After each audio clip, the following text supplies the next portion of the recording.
Good evening, all. It must be, at, at the end of the day, must be mentally exhausting for all of you. So I'll not give a very long winding speech here. I'll just share some of the experiences that I have gathered in my short stint at MNRE. And in this context, I would be speaking of India's journey with regard to renewable energy, which I believe has been a spectacular journey. If you look at India's leapfrogging, which has happened over a decade, it has been phenomenal.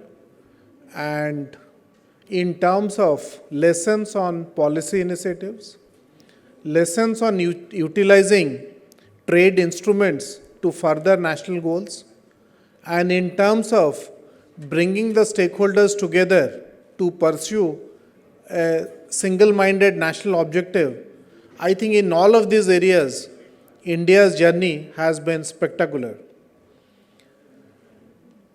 India has pursued its RE goals in terms of three clear verticals.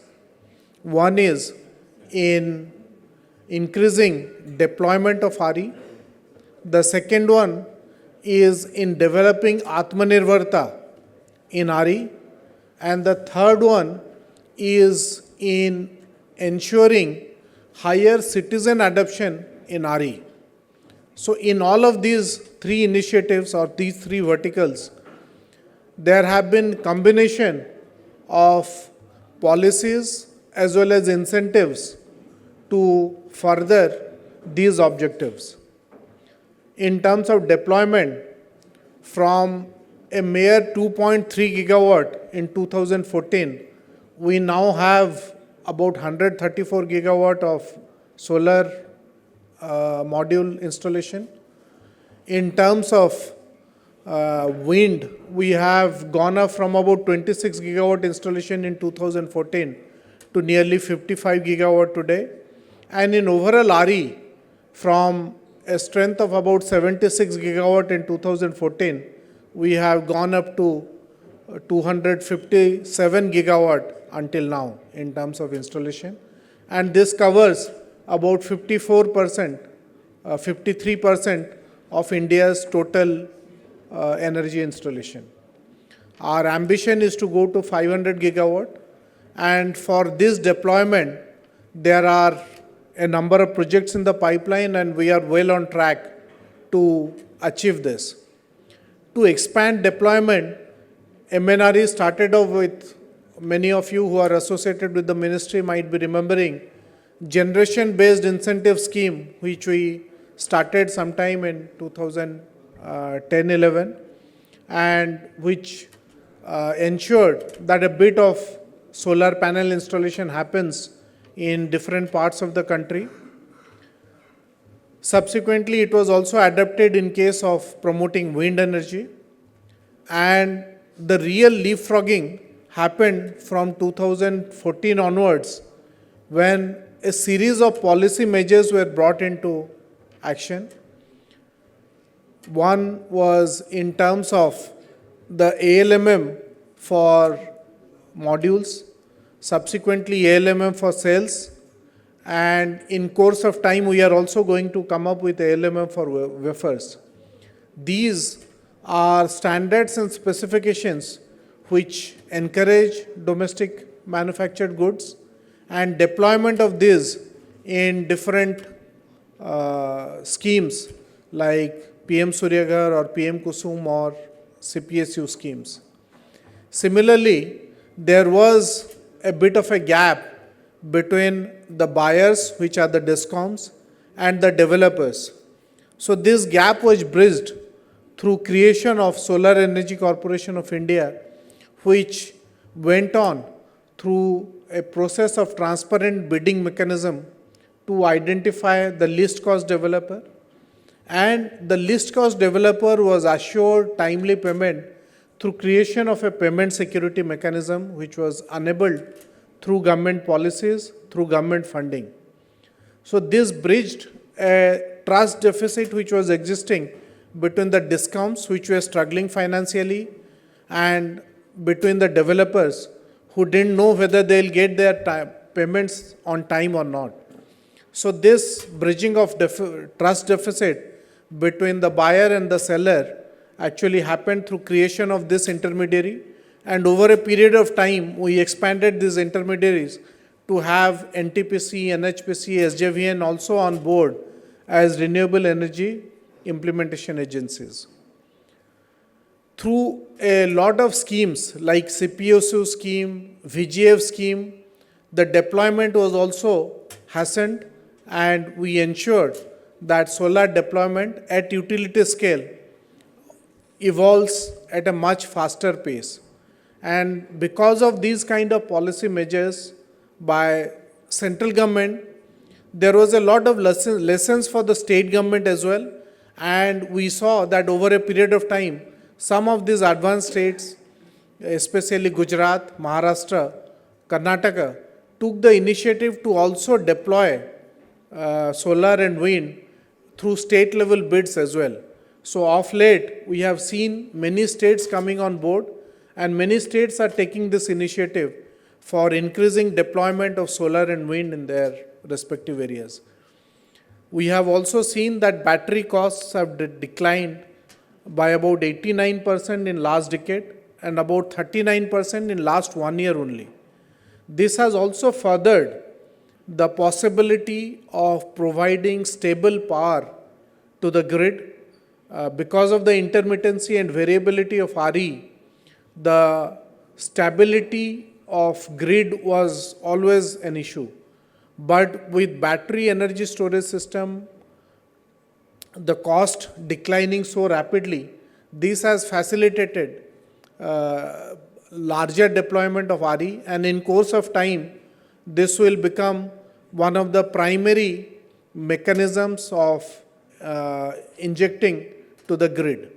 Today only SECI conducted a bid for solar with 6-hour storage, and the cost discovered is phenomenally low. This is only 3 rupees 12 paise with a 6-hour storage.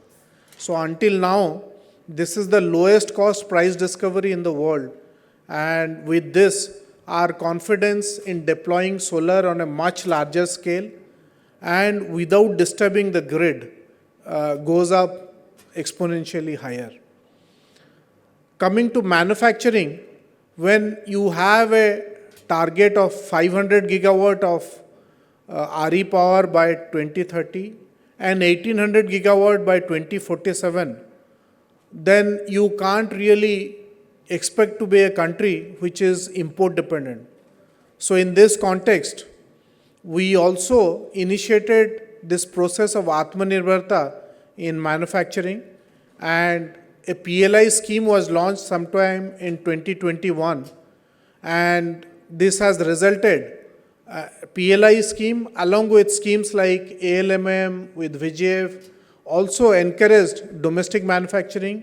We imposed an import duty of 40% on imports of modules, 25% on solar cells, and that has also facilitated domestic manufacturing in a big way.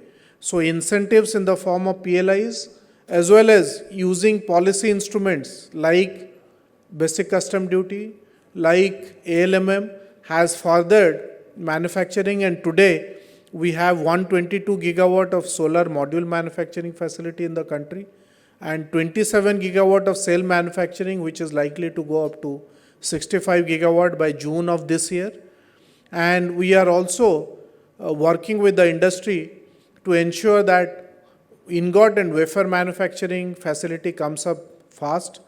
Today, some of our major industries like Wari, Tata Power, Avada, all of them are investing huge amounts for cell manufacturing, MV and Premier, and they are also investing in ingot and wafer manufacturing. And we have already come with draft notification for ALMM and wafers to be implemented with effect from June 2028, and that should give the confidence to our investors to go ahead and make that investment decision in ingot wafer manufacturing. In addition, we are also targeting huge electrolyzer manufacturing capability in India to further green hydrogen manufacturing. In green hydrogen production, we have a target of 5 million ton of production by 2030, and this production will put India as one of the leaders in green hydrogen manufacturing in the country. And to support that, we have supported electrolyzer manufacturing in our country, and we are happy to see that international leaders like Omium of USA, John Cockerell of Europe, largely in Belgium, have now made investments in India. Omium has already come up with a 500 megawatt electrolyzer facility, which is going to be expanded to 2 gigawatt. And these all are going to support green hydrogen production in India. And while talking of green hydrogen production, we are not merely looking at export market, we are also creating enough demand side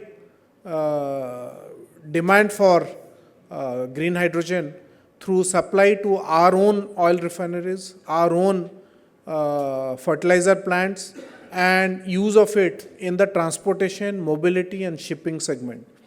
So in course of time, India is well poised to become one of the major producers of green hydrogen in the world, and that would also provide a lot of opportunities for our MSMEs, for our youth to get employment in a relatively niche segment. We have also ensured that there is greater adoption of RE by common citizens, and that is by running the largest ever rooftop solarization program in the world. Through PM Surya Ghar, we are targeting 1 crore households to be solarized. Until now, we have already reached 27 lakh households, and we intend to cover the rest of the households by 2027. And this is one of the ambitious schemes launched by Hon'ble Prime Minister. And we find that there is greater traction, greater interest among the citizens to adopt rooftop solarization activities. We also have the largest farm solarization program in the world through PM Kusum scheme, where we are trying to nudge the farmers to switch from diesel pump sets to solar run pump sets, and to also solarize agricultural feeders, which will take care of the water pumps which are fed through these agricultural feeders. Through this, we are trying to cover 35 gigawatt, which is a very ambitious scheme. But going by the interest that we have seen among farmers, going by the interest of the state governments in greater adoption of this, we are very confident that we will not only cover 35 gigawatt, but that has made us confident enough to go back to the government with a scheme for Kusum 2.0, where we are trying to cover an additional 30 gigawatt.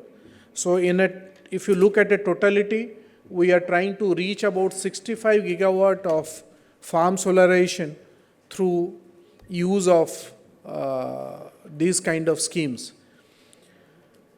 In phase 2, it has also given us some lessons from our earlier Kusum implementation, and we are now targeting agri-photovoltaics to come up in a big way in the farm areas. We have seen that it is possible to take up agricultural activities while generating electricity through solar panels, and our experiment with IARI and with GIZ as a partner has shown us that agricultural productivity is not going to be impacted through a proper placement of solar panels in agricultural fields. And with that as a possibility, the constraint of land for solar generation is totally removed. It's possible to generate electricity through through agri-photovoltaics while retaining your agricultural production and agricultural productivity. So that's one big intervention which is going to expand in the future years. We are also trying to see that along the canals, along the field bunds, there is placement of vertical solar panels which are also able to generate electricity with slightly lesser efficiency, but with fair efficiency nevertheless. So from that perspective, the constraint of land will no longer be there. So as I was speaking, in terms of expanding deployment, in terms of bringing in Atmanirbharta in manufacturing, and in ensuring that citizen-centric schemes like PM Surya Ghar and PM Kusum find greater adaptability, we have been working as per the direction of Honorable Prime Minister, and we are very confident that India will become India is already considered one of the global leaders, and India will definitely become a much better established leader at a global level. In addition, there are issues pertaining to transmission, there are issues pertaining to grid integration, for which we are working with Ministry of Power and all the verticals, the Central Transmission Utility, the CEA, the CERC, to ensure that the intermittency and variability of RE doesn't become an obstacle for better integration with the grid. So working on battery energy storage system, working on long duration energy storage, and working in new technology areas like having grid forming inverters, STATCOMs, synchronous condensers, which will smoothen the process of grid integration, is something that Ministry of Renewable Energy is working on with related agencies. We are also working on digital initiatives in this regard. So creation of a digital twin which has been done by GAP and Jaipur Discom is something that is worth replicating in different parts, and I trust ISA is taking this initiative to expand this experiment to other states. You are doing it with Maharashtra, Rajasthan and Gujarat, and in course of time we hope to see this on a much better scale. Similarly, distributed energy resource management system, DERMS, is something that is going to be increasingly heard in the next couple of years, and that will enable the DISCOMs to better manage the distributed energies injection into the distribution system and manage it remotely from a central command system. So these are initiatives which are going to be transformative in the next couple of years, and I believe these transitions, whether it is India Energy Stack, whether it is DERMS, whether it is digital twin development, are enablers which will position India as a much better leader, as a much bigger leader in the energy transformation journey. In India's energy transition journey, there have been a lot of lessons, there have been a few misses, but a lot of successes, and we intend to continue this journey with a lot more vigor, with a lot more passion in the coming years. And I thank the organizers, Dalberg, for taking this initiative for Bharat Climate Forum, and I thank the proponents and the founders of Bharat Climate Forum for organizing this kind of a session where the thought leaders, the energy think tanks come together to join hands, and I am sure that as an outcome of this particular brainstorming session that you have been doing, we will get critical inputs for furthering RE in our country. With this, I'll rest. Thank you.